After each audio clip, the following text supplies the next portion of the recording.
You're welcome to the Economy and Politics Conversation. I'm Ottoabasi Abasiekong. This edition will discuss the race to a $1 trillion Nigerian economy, role of private sector.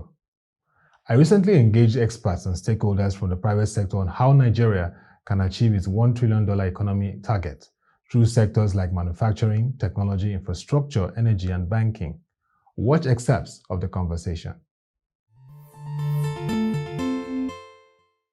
As a matter of fact, I think setting a $1 trillion economy for a population of 250 million people, the biggest black nation on earth, with all the natural endowments that we have, and world acclaimed expertise, human capital, setting even that 1 trillion will be belittling our capacity. However, we are where we are, and there's an agenda that has been set. You rightly also mentioned that it is inconceivable that you can plan to have that kind of, without the major factor in the productive sector, which is manufacturing. I've said it often that manufacturing is not just another vocation. It is a strategic choice that a nation deliberately makes so that they are not only self-sufficient, but they're able to improve the lives of their people. And which means that you need to intentionally look at those binding constraints that have made you not to be an industrialized nation and deliberately overcome them. You will see that infrastructure stands out as a key factor in determining productivity because we are in a competitive environment. Even in your domestic economy, you have to compete with imported products. And of course, everybody is aware that in order for you to make progress and expand, build your GDP, you need to be an exporting nation. And for you to export, you need to be competitive. So everything boils around creating a domestic environment that supports manufacturing. So you need to fix infrastructure. And what comes best in those is power.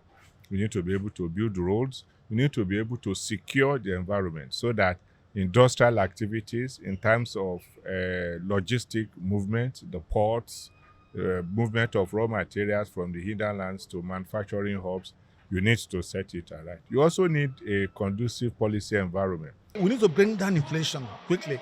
Inflation at over 34%, Nigeria about the highest in 2 decades. Certainly not good for us. So I think that we need to work on those ones and then get our acts together. So we have the refineries and they've not been able to optimize the refineries we have. So we have refineries they are not producing over the years. Kept on doing turnaround maintenance that leads to a blind alley. So and now we end up importing fuel. You have a situation where you have an endowment in crude petroleum, but then you can't refine what you consume. I think it's a terrible situation. We just hope that we'll get things right. So quickly, there will be three things I'll just touch on. Might not be exhaustive, but three major things that I'll touch on. One of them is investment. We need a lot of investments to come in and support the innovators and the fintech communities, those that are building solutions, those that are innovating and trying to create new capabilities that can help the consumers and businesses. We need investment to support them through this journey. Very important. The second is technology advancement. We need to put in place structures that can support people that are innovating. The industry sandbox, the opportunities to test and learn, quite a lot around having to ideate and also ensure that these solutions are actually solving problems at the most lowest cost effective manner. The third is on talent development. We cannot do this without people. We need to see how we have a large population, over 200 million in Nigeria.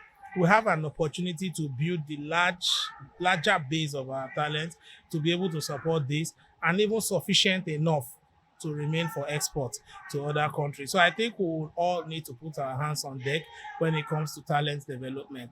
These three things are things that we'll be watching very closely during my tenure as the president of the FinTech Association of Nigeria and working very closely with the Board of Trustees. We're already building programs around them and we are very sure that we will make very good progress and bring out great outcomes. One of the major problems we've had is not lack of resources or innovation. We are very talented. We are very creative. We just need to come together as a nation, collaborative across the sector, whether you play in the gas sector or in the generation space or transmission or distribution.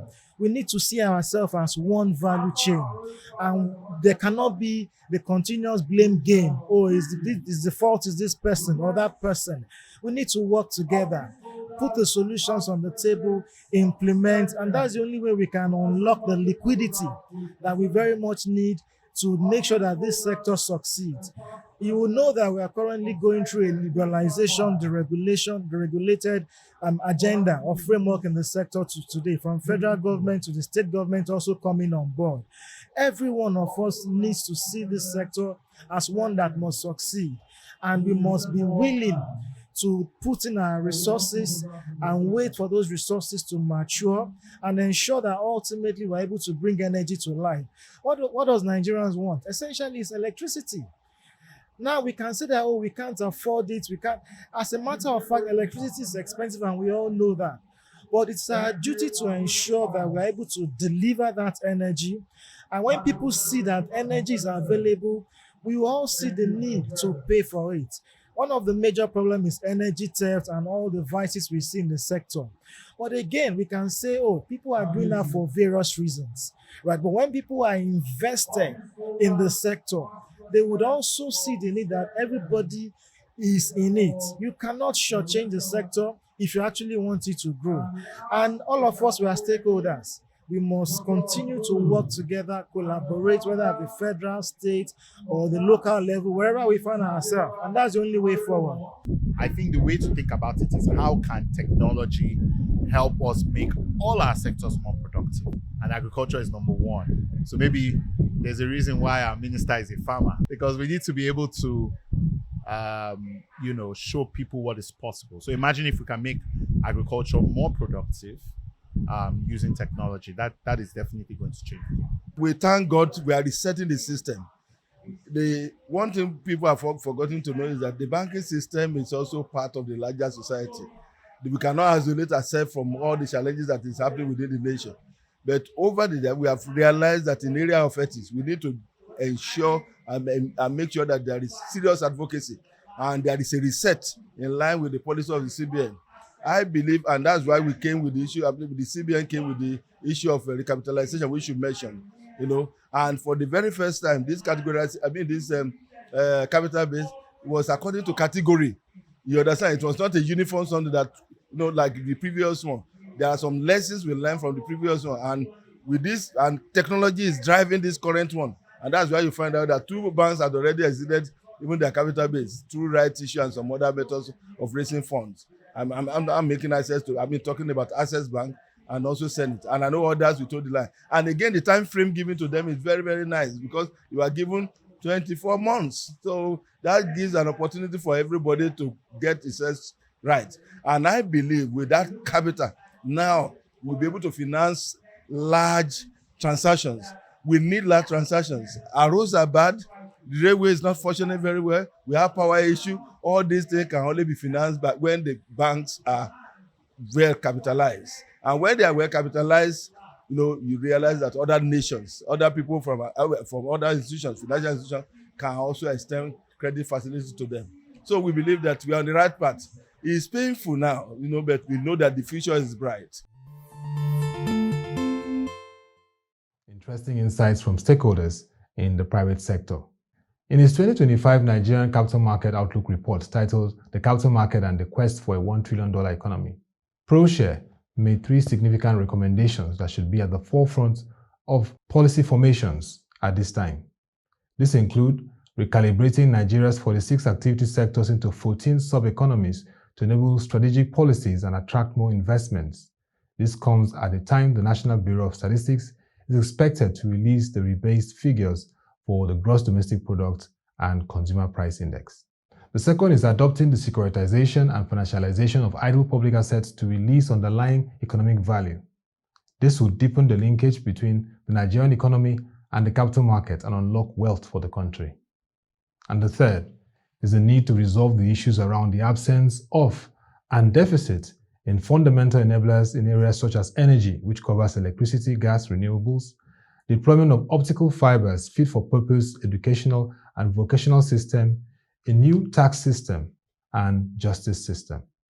Proshare analysts believe this requires economic reimagination, capital market repositioning, and public policy repackaging.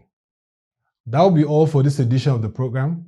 To our viewers, if you want to get further insights on this conversation, visit the Proshare website displayed on the screen and follow our social media platforms to engage further. Until we come your way again, enrich yourself with knowledge of socioeconomic developments around you. It is wise. I'm Ottoabasi Abasiekong. Thank you for watching, and bye for now.